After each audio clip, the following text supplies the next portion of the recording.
Hello साथियों, नमस्कार। एक ही ऑनलाइन क्लास में आपका हार्दिक स्वागत है। मैं अजय सर आप लोगों के बीच साथियों टीजीटी पीजीटी आईआईटी कला से संबंधित साथियों 2022 और 23 के लिए साथियों महत्वपूर्ण वीडियो लेके आए साथियों, जिसमें हम लोग प्रैक्टिस पेपर देखेंगे। क्या देखेंगे? Practice paper. जो प्रैक्टिस पेपर है साथियों, तो ये 17 नंबर का प्रैक्टिस पेपर है। कितने नंबर का है साथियों? तो 17 नंबर का ये प्रैक्टिस पेपर है, जिसमें हम लोग 60 क्वेश्चन देखेंगे। यानी कि पार्ट 1 इसका वीडियो हम देखेंगे। इसके बाद इसका पार्ट 2 वीडियो भी देखा जाएगा, जिसमें 65 क्वेश्चन मिलेंगे। तो आज हम लोग प्रैक्टिस सेट 17 देख रहे हैं, जिसमें 60 क्वेश्चन देखेंगे। ये पार्ट 1 वीडियो का। कुछ लोगों का क्वेरी आया था कि सर ये वीडियो कुछ लंबा हो जाएगा। बहुत ज़्यादा तो लंबा नहीं हो रहा है, 25 से 30 मिनट का होता है। और कुछ लोग कह रहे हैं कि जो 40-40 का वीडियो आप देख रहे थे, 40-40-40 और एक लास्ट में 45, तो इस प्रकार से 125 क्वेश्चन पूरे होते थे। तो आप 60 दिन तो लंबा हो रहा है। तो इसके लिए आप लोग कमेंट बॉक्स में बताएंगे कि कैसे दिया जाए क्लास, 60-65 का हो कि 40-40-45 का हो। तो सारे लोगों से आप लोग आग्रह है कि कमेंट करके बताएं, तो उसी प्रकार से क्लास चलेगा। चलते हैं, आगे बढ़ते हैं। आज 60 ही क्वेश्चन फिलहाल चलेगा। किस विख्यात कथाकार ने क्या करा है? किस विख्यात चित्रकार व कला समीक्षक का 4 मई 2021 को निधन हो गया? कब हुआ था? 4 मई 2021 को। तो ये क्या थे? कथाकार थे और चित्रकार थे और कला समीक्षक थे। ये भी ध्यान देना है, कला समीक्षक भी थे। नहीं तो वीडियो अच्छा लगे तो वीडियो को आप लाइक करेंगे, दोस्तों के पास शेयर करेंगे, नए व्यूअर्स चैनल को जरूर से, ताकि हर नोटिफिकेशन आप तक अपडेट होता रहे। तो चारों ऑप्शन अच्छे से पढ़िए और प्रश्न को पढ़िए, तब आंसर आप कमेंट करिए। तो यहाँ पे देखिए राइट आंसर आपका क्या बनेगा साथी यहाँ पे? तो LM सेन। कौन हो जाएंगे? LM सेन थे, जो कथाकार थे, चित्रकार थे और कला समीक्षक थे। 4 मई 2021 को इनका निधन हुआ था। तो LM सेन थे वो। सिंधु सभ्यता की खोज किसने की? कनिंघम, दयाराम साहनी, काकबर्न, डॉक्टर जगदीश गुप्त। तो सिंधु सभ्यता की खोज पूछ रहा है, सिंधु सभ्यता की खोज किसने किया? तो देखिए सिंधु सभ्यता की खोज किसने किया था साथियों? तो सिंधु सभ्यता की खोज जो किए थे राय बहादुर दयाराम साहनी ने किए थे। ठीक है ना। हड़प्पा और मोहनजोदड़ो की भी खोज आती है, तो उसको आप कमेंट करके बताएंगे कि हड़प्पा की सबसे पहले खोज हड़प्पा की हुई थी कि मोहनजोदड़ो की? हड़प्पा की किसने की थी और मोहनजोदड़ो की? कमेंट बॉक्स में आप बताएंगे। फिलहाल यहाँ आंसर जो बनेगा दयाराम साहनी होगा ना। नंदी की सबसे बड़ी मूर्ति कहाँ स्थित है? अजंता, एलोरा, खजुराहो, बाग में। तो नंदी किसकी सवारी है? तो वही आपको बताना है कि सबसे बड़ी मूर्ति नंदी की कहाँ मिली है। तो कहाँ मिलेगी साथियों नंदी की सबसे बड़ी जो मूर्ति होगी ना? तो जहाँ पे कैलाश मंदिर होगा, जहाँ पे शंकर से संबंधित होगा, वहाँ पे नंदी भी होंगे।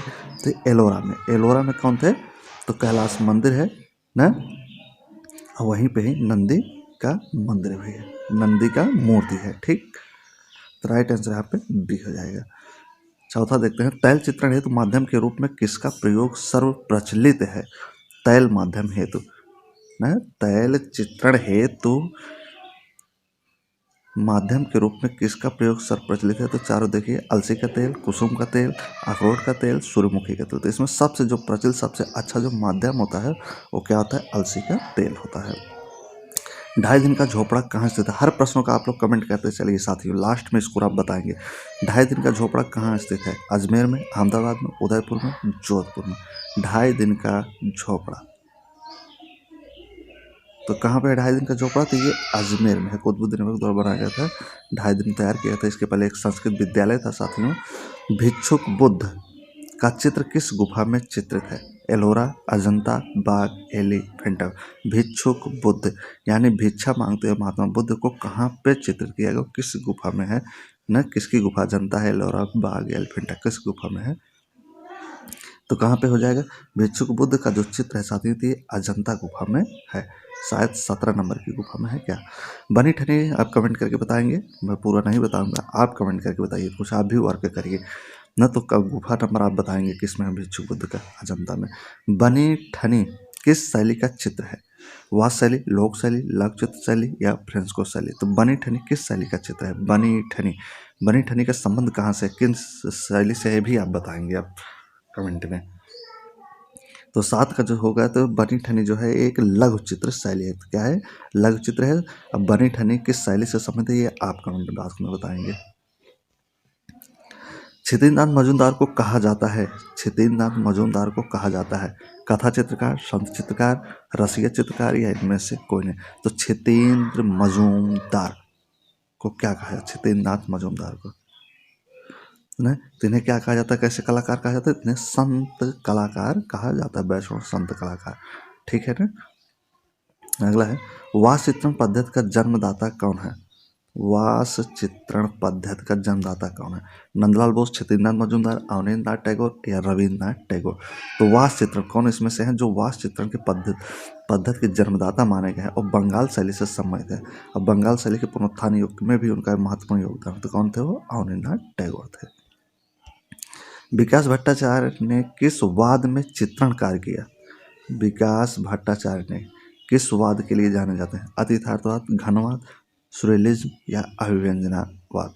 तो विकास भट्टाचार्य कैसे थे साथ में? तो विकास भट्टाचार्य का जो संबंध है, बताइए कैसे संबंध था इनका? तो इनका जो संबंध था अति यथार्थवाद से था। तो यानी विकास भट्टाचार्य जो थे अति यथार्थवादी कलाकार थे।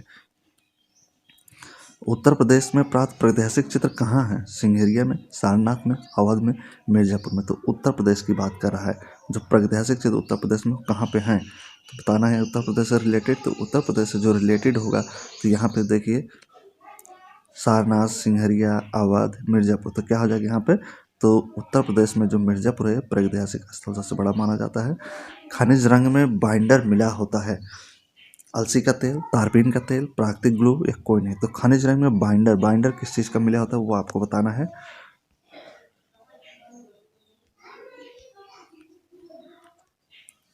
तो देखिए खनिज रंग में बाइंडर किस चीज़ का मिला होता है?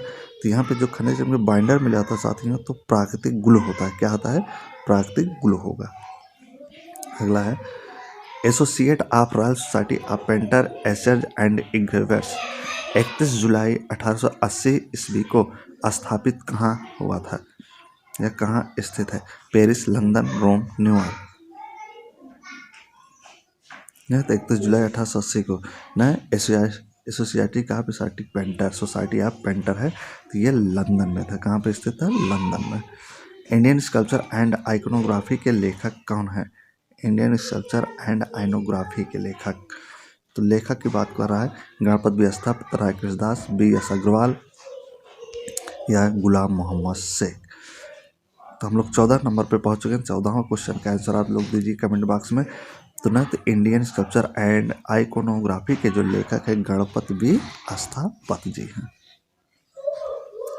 स्वामीनारायण मंदिर कहाँ स्थित है? स्वामीनारायण मंदिर रामेश्वर, कोलकाता, चंडीगढ़ या बस्ती में। स्वामीनारायण मंदिर में, तो स्वामीनारायण मंदिर जो यहाँ पे मिलेगा चारों में से, तो ये बस्ती है। कहाँ पे है? बस्ती हो जाएगा राइट आंसर। अगला है, रघुराय जाने जाते हैं साथियों। रघुराय जो है किस रूप में जाने जाते हैं? उपन्यासकार, कार्टूनिस्ट, अभिनेता, फोटोग्राफर। तो रघुराय क्या थे साथियों? किस रूप में प्रसिद्ध है रघुराय? तो ये आपको बताना है। तो रघुराय क्या थे? एक फोटोग्राफर थे। ज्योति भट्ट किस विधा से संबंधित थे? ज्योति भट्ट किस विधा से इनका संबंध था? पेंटिंग, मूर्तिकला, संगीत, प्रिंट मेकिंग से। तो ज्योति भट्ट का जो संबंध है किस विधा से था? तो ये एक प्रिंट मेकिंग कलाकार थे।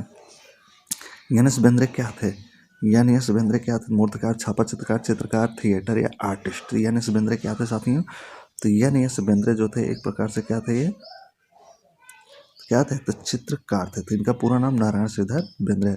तो कमेंट में आप जरूर बताएंगे कि 40-40 का चला जाए कि 60 और 65 का चला जाए। तो इस प्रकार से आप कमेंट करके जो सारे लोग बताएंगे।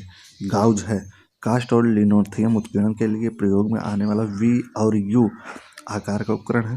तारपीन का तेल है। 2 या अधिक ब्लॉक से एक रंग में छापा बनाने की प्रक्रिया है। गाउज या व्यवस्थित डिजाइन संयोजन है गाउज। तो गाउज क्या है? तो गाउज क्या है साथियों? पहला वाला आपका सही है, कास्ट और लिनोलियम उत्कीर्णन के लिए प्रयोग में आने वाले V और U आकार का उपकरण है। यश बालचंद्रन किस लिए प्रसिद्ध है? यश बालचंद्रन किस लिए प्रसिद्ध है? चित्रकला, सारंगी, बीड़ा, म्यूरल। यश बालचंद्रन क्या बजाते थे साथियों? कमेंट करिए। ये बीड़ा बजाते थे। कला समीक्षा से कौन संबंधित है? कला समीक्षक कौन है इसमें? के.एस. कुलकर्णी, रामेश्वर भूटा, रतन परमेड़, हिम्मत शाह। तो इसमें से कला समीक्षा कौन है? कला समीक्षक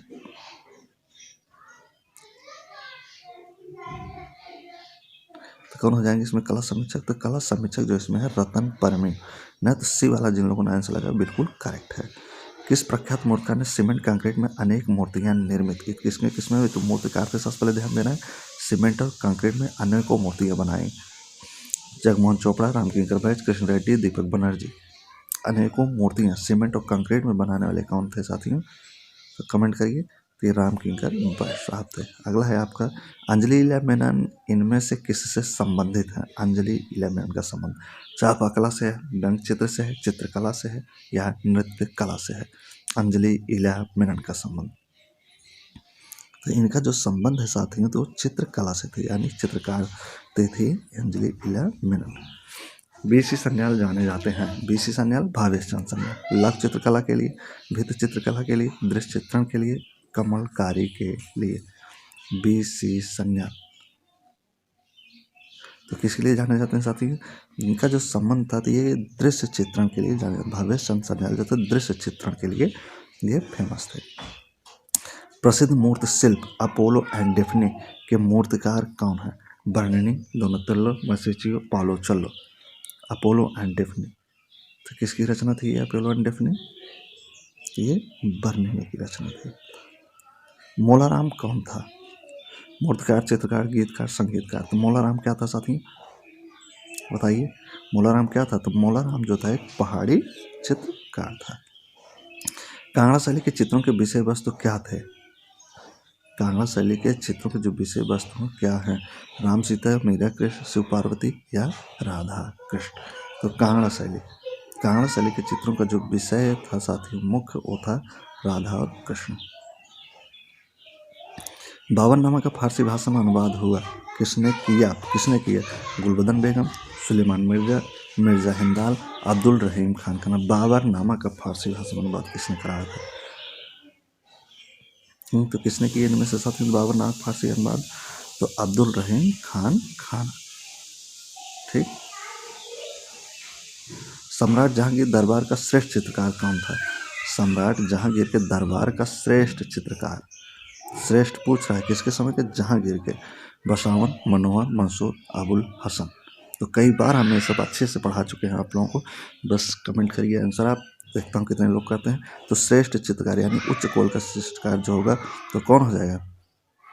तो अबुल हसन होगा, जिससे क्या कर कौन सी उपाधि दी गई थी? उल जमा की कि उज जमा की? बताइए ना। नंबर ए फर्स्ट का था और नंबर 2 का जो आता है वो मंसूर था। तो इससे क्या मिला? उल असर की उपाधि मिली थी उज जमा की, इसे उल जमा की। ये उज जमा है और ये उल जमा है। अबुल हसन को उल जमा थी और मंसूर को उल जमा असर की उपाधि दिया था जहांगीर ने। तो नंबर 1 में अबुल हसन आता है, नंबर 2 का मंसूर था। वर्ष 1859 ईस्वी में स्टील फेसिंग की खोज किसने की थी? फ्रांसिस सेम्यूर हेडन, जेम्स टिसोट, एल्फोस टिसोट, एफ जो वाइट। तो 30 नंबर का देखिए, तो 30 नंबर का जो राइट आंसर क्या बनेगा? स्टील फेसिंग की खोज किसने की थी? तो किसके द्वारा किया गया था? तो एफ जे वाइट के द्वारा। तैल चित्रण हेतु सर्वप्रथम कैनवास का प्रयोग किया गया। तैल चित्रण के लिए सर्वप्रथम कैनवास का प्रयोग किया गया। कब किया गया तो बताना है आपको। 16वीं सदी में वेनिस इटली के कलाकारों द्वारा, 17वीं सदी में ब्रिटेन के कलाकारों द्वारा, 19वीं सदी में पेरिस के कलाकारों द्वारा, 15वीं सदी में न्यूयॉर्क के कलाकारों द्वारा। तो किन कलाकारों द्वारा तैल चित्रण का प्रयोग किया गया? तो राइट आंसर यहाँ पे क्या बनेगा? तो 16वीं सदी इटली के कलाकारों द्वारा।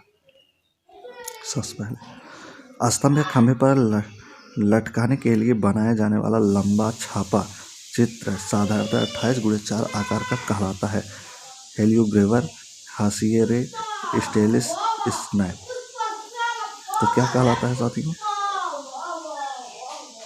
ये हाशियार ए कहलाता है। राइट आंसर बी हो जाएगा। वात्स्यायन ने अपने कामसूत्र ग्रंथ में 64 कलाओं की सूची में चित्रकला को कौन सा स्थान दिया है? कौन? वात्स्यायन ने। न इनकी कामसूत्र ग्रंथ था जिसमें 64 कलाओं की सूची में चित्रकला को कौन सा स्थान दिए वो आपको बताना, पांचवा, चौथा, तीसरा, पहला। तो चित्रकला को कौन सा स्थान दिए वहां सैन, चौथा स्थान। सिंधु सभ्यता से प्राप्त मोहरें बनी हैं, सिंधु सभ्यता से प्राप्त मोहरें बनी हैं प्रस्तर, घिया पत्थर, सिलखड़ी, कांस, लकड़ी। ना तो सिंधु सभ्यता से जो मोहरें मिली हुई हैं किस चीज से बनी थी, तो सिलखड़ी पत्थर से बनी थी। भारत में लेखन का सर्वप्रथम उदाहरण पाया जाता है, भारत में लेखन का सर्वप्रथम उदाहरण पाया जाता है 5वीं शताब्दी ईसा पूर्व के पाली बौद्ध ग्रंथ के रूप में, 11वीं शताब्दी के जैन धर्म ग्रंथ के रूप में, या 16वीं शताब्दी ईस्वी के राजस्थान चित्रित वैष्णव ग्रंथ के रूप में, या 16वीं शताब्दी के उत्तरार्ध में मुगल कालीन ग्रंथों के रूप में। तो किसके रूप में पाया जाता है साथियों, 35 पे देखिए तो 35 का जो राइट आंसर होगा क्या हो जाएगा आपका, ये 5वीं शताब्दी ईसा पूर्व पाल बौद्ध ग्रंथों में। लेखन का सर्वप्रथम उदाहरण, अगर लेखन यानी लिखने का सर्वप्रथम उदाहरण जो मिलता है तो पूर्वी बौद्ध ग्रंथों में मिलता है जो 5वीं शताब्दी का था। नागर शैली संबंधित है, नागर शैली संबंधित है वास्तुकला, चित्रकला से, मूर्तिकला से, आलेखन कला से। तो नागर शैली का संबंध में देखिए किससे है साथियों ना, तो नागर शैली का जो प्रयोग होता है ना, 3 प्रकार की शैली बताएगी, नागर शैली, देव शैली और यक्ष शैली। तो नागर शैली जो होते हैं ये वास्तुकला के लिए प्रयोग किया जाता है। नागर शैली से पूछा, तीनों शैली तो वास्तुकला में आते हैं लेकिन नागर यहाँ पूछा तो वास्तुकला के लिए हो जाएगा। प्रागैतिहासिक चित्रों का मुख्य विषय क्या था, प्रागैतिहासिक चित्रों का मुख्य विषय पूछा क्या है, बुद्धिस्ट चित्रण है, व्यक्ति चित्रण है, पशु आखेट है या पौराणिक है। प्रागैतिहासिक, तो प्रागैतिहासिक चित्रों का मुख्य विषय क्या होगा, कमेंट करिए आप लोग। तो प्रागैतिहासिक चित्रों का जो मुख्य विषय होगा साथियों तो क्या होगा, पशु आखेट था, यहाँ पे पशुओं का शिकार। चित्रकला का प्राचीन नाम क्या था, रूपभेद, शिल्प, आलेख या रचनात्मक। चित्रकला, चित्रकला का प्राचीन नाम पूछ रहा है, तो चित्रकला को प्राचीन काल में क्या कहा जाता था, तो शिल्प कहा जाता था। क्या कहा जाता था, शिल्प। गेरू है पेस्टल, भूमिज रंग, जल रंग, इनमें से कोई नहीं। तो गेरू, गेरू जो लाल रंग का खड़ी मिट्टी की तरह, जैसे खड़ी मिट्टी सफ़ेद उसी प्रकार से गेरू भी लाल होता है। शादी विवाह में देखिए छापा रखने के लिए काम किया जाता है घरों में ना। तो गेरू, गेरू कैसा है रंग, तो गेरू जो है आपका भूमिज रंग होता है। कैसा रंग होता है, तो भूमिज रंग।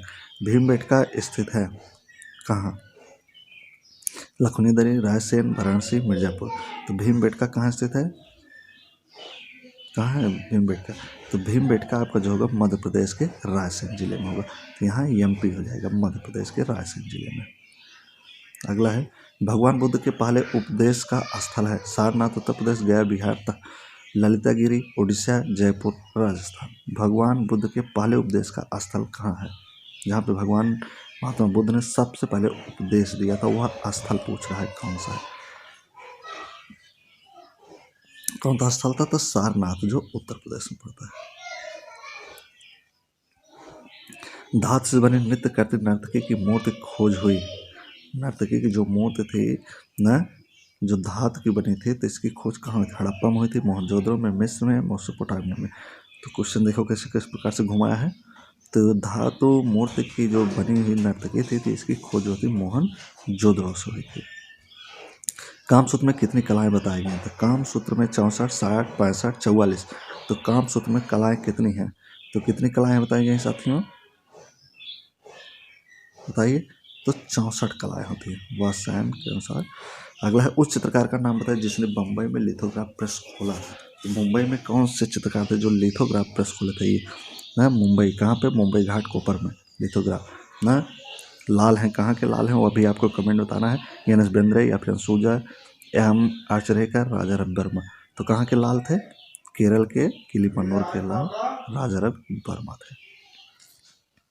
अमरनाथ गुफा मंदिर स्थित है, अमरनाथ गुफा मंदिर कहाँ स्थित है, कोलकाता, जम्मू कश्मीर, चेन्नई, दिल्ली में। 45 जम्मू कश्मीर में। के एस कुलकर्णी का संबंध किस स्थान से रहा, के एस कुलकर्णी का जो संबंध है वो किस स्थान से था? बनारस, इलाहाबाद, लखनऊ, कानपुर। के एस कुलकर्णी का जो संबंध है कहाँ से था?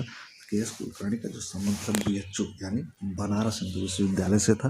तो राइट आंसर आपका बनारस यहाँ बनेगा। अगला है गढ़ी कार्यशाला के प्रथम निर्देशक कौन थे? गढ़ी कार्यशाला के प्रथम निर्देशक कौन थे? नंदलाल बोस, के मजूमदार, शंखु चौधरी, अवनींद्र नाथ टैगोर। गढ़ी कार्यशाला के प्रथम महानिदेशक पूछ रहा है, कौन हो जाएंगे यहाँ पे? तो कौन हो जाएंगे गढ़ी कार्यशाला के प्रथम निदेशक? तो कौन हो जाएंगे यहाँ पे? तो शंखु चौधरी हो जाएंगे। आर एस बिष्ट कौन है? आर एस बिष्ट कौन है? लेखक हैं, प्रसिद्ध समकालीन चित्रकार हैं, कला समीक्षक हैं, प्रसिद्ध वास्तुकार हैं। R S Bisht. तो आर एस बिष्ट से क्या थे? तो प्रसिद्ध समकालीन चित्रकार थे। नाट्यशास्त्र के प्रवर्तक आचार्य कौन थे? नाट्यशास्त्र के प्रवर्तक आचार्य कौन थे? भरत मुनि, यशोधर पंडित, लामा तारानाथ या भर्तृहरि। नाट्यशास्त्र के प्रवर्तक पूछा है। नाट्यशास्त्र किसकी रचना थी साथियों? तो नाट्यशास्त्र जो रचना थी भरत मुनि की थी। किसकी थी? आचार्य भरत मुनि की थी। षडांग का उपदेश प्रयुक्त होता है। जो षडांग का उपदेश प्रयुक्त होता है संगीत और नृत्य से, ललित कला से, वास्तुकला से, प्लास्टिक कला से।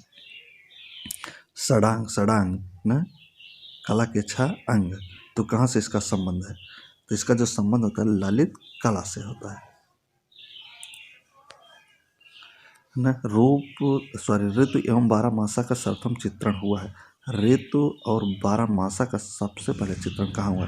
बसंत विलास में हुआ, लोरचंदा में, मृगावती में या कवि प्रिया में। तो कहाँ पे हुआ है साथियों? तो ऋतु और 12 मासा का सबसे पहले चित्रण तो वसंत विलास में होता है न। ऋतु जो है वसंत ऋतुओं से ही संबंधित है। तो वसंत विलास में इसका वर्णन है। कला किस भाषा का शब्द है? अंग्रेजी, संस्कृत, फारसी, हिंदी। तो कला किस भाषा का शब्द है?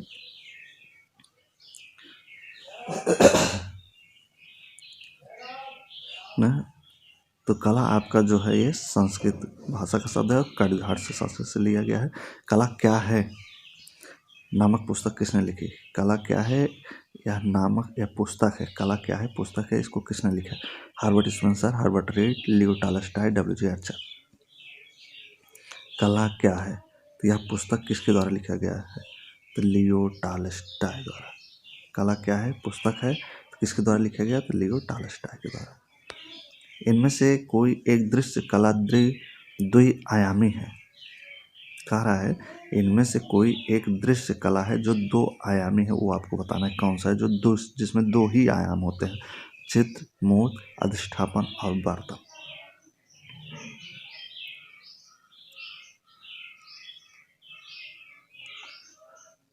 तो चित्र जो है ये 2 आयामी होता है। मूर्त हो गए, बर्तन हो गया, अधिष्ठापन तो ये त्रिआयामी होते हैं। क्या होते हैं? ये त्रिआयामी होते हैं। ठीक। गोथिक शैली का आरंभ कहाँ से हुआ? गोथिक शैली का आरंभ कहाँ से हुआ? इटली से, फ्रांस से, भारत से, जापान से। गोथिक शैली का आरंभ कहाँ से हुआ है साथियों? ये आपको बताना है। गोथिक शैली का आरंभ कहाँ से हुआ है? तो ये फ्रांस से इसका आरंभ होता है गोथिक शैली का। एडवर्ड माने का जन्म किस वर्ष में हुआ? उम्मीद है कि आप लोग स्वस्थ होंगे, अच्छे होंगे साथियों और अच्छे तरीके से अपनी पढ़ाई में व्यस्त होंगे न। तो मन लगा के पढ़िए, निश्चित ही सफलता मिलेगी आप लोगों को। आपका सपना पूरा होगा, हर इच्छाएं जो होगी वो पूर्ण होगी। जब आपको 60,000, 62,000, 65,000 तक आपको सैलरी हर महीने मिलेगा न। 62 तक ले आगे चलते हैं। 6,000 आपका कट जाता है। अगला है आपको जो रिटायरमेंट पर मिलेगा। एडवर्ड माने का जन्म किस वर्ष? सबसे बड़ी अच्छी बात है 10 से 12 साल सेवा करने के बाद प्रधानाचार्य भी बन सकते हैं इंटर कॉलेज के। तो 56 नंबर पे जो रहा है तो एडवर्ड माने का जन्म किस वर्ष हुआ? तो 1842, 1918, 1623 या 1832।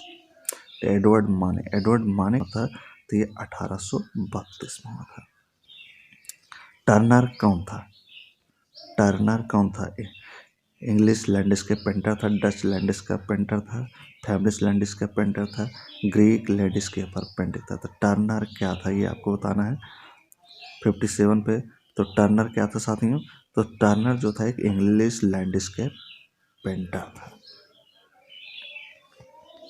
अगला है प्रसिद्ध चित्रकार मौलाराम कौन सी भारतीय चित्र शैली से प्रमुख कलाकार था। मौलाराम की बात कर रहा है। कांगड़ा, चंबा, गुलेर या गढ़वाल, किस शैली से संबंध था मौलाराम। तो मौलाराम का जो संबंध साथियों तो किस शैली से था, तो इसका जो संबंध है गढ़वाल शैली से था मौलाराम का संबंध। अगला और आज का क्वेश्चन 59 देखिए कौन सा है। रविंद्रनाथ टैगोर जिन्हें भारत का प्रथम आधुनिक कलाकार माना जाता है का आत्मचित्र यूरोपीय आधुनिक कला के किस वाद से प्रभावित था। न रविंद्रनाथ टैगोर ने इन्हें भारत का प्रथम आधुनिक कलाकार माना जाता है।